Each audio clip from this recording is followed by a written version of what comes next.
On the Pioneer Vision Men's Lacrosse Report, and I'm here with sophomore Cody Marquis and junior defender Pat Fletcher. And guys, finished non-conference play last week with a hard-fought win over Hartford and a tough loss to a good Big East team in St. John's. But that's all over now as you guys get ready to start Northeast Conference play, and that starts this weekend. Before we get to that, let's talk about your season so far. In the last couple of games, and Cody, let's start with you. You rank in the the NEC top 10 in assists and points per game, and the offense really seemed to click a lot in the early going this season. Lots of guys who could put the ball in the net, and you're a guy who could score and could also set up his teammates. So talk about your game and the way the offense has played so far this year. Well, first of all, our offense starts with our middies. It's not just the attack. We got Mike Modsey on the crease, Matt Gannon, who also is a very good passer on the field. So, I mean, it just starts from the initial dodges, and then once we get the D moving, that's kind of where our role comes in. Talk about your play this year. You've really come on and been a big part of this offense. And like I said, not only scoring, but being able to set up your teammates. Tell me what you see when you're out there. Just do my best to get open. I know we got a ton of guys on our team that can finish, so try to get them the ball as much as can. And when I get the ball, I try to do my best to put it in the net. All right, let's talk to you, Pat, on the defensive end of things. Again, you guys got a new goalie kind of right at the beginning of the year, and Ryan Hughes came in, has done a great job. He's had double-digit saves in every game he's played this year. And like I said, you split 2 games last week.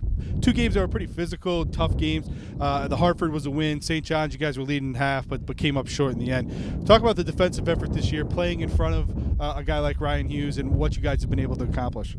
Well, Ryan's a great player. When we messed up, he's there to bail us out, so it works out well. Like, we all felt comfortable when he came in. It worked out well because Zach Frank has more experience coming in.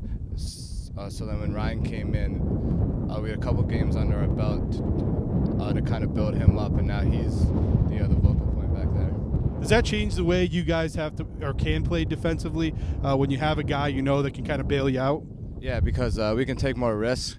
And then if we don't succeed and a shot goes off, he'll be there to save it. All right, let's talk about the coming schedule. And again, 5 games left, all Northeast Conference games. 4 teams will qualify for the Northeast Conference tournament, the second one all time in the league's history. And that starts this Saturday at Bryant. So talk about the start of conference play and what that means to you guys, and as you prepare this week getting ready for Bulldogs. Well, obviously it's the most important part of the season. We want to jump off to a good start, play Bryant, Robert Morris, try to get 2 wins right off the bat going into the stretch of the season at the end. So we're staying focused and getting ready for the game Saturday.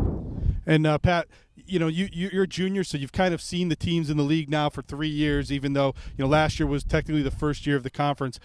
Talk about the league as a whole and what you've seen and what teams are tough and what it's like to play in the Northeast Conference. Well, no matter what day it is, the records, you have to come to play every time, because no matter who it is, they can beat you 30 to whatever, like what happened to Robert Morris last year. But then again, we can turn around and play tight with anybody like we've shown this year. All right, guys. Well, good luck this Saturday at Bryant. Pioneers will be back here next Saturday at home to host Robert Morris.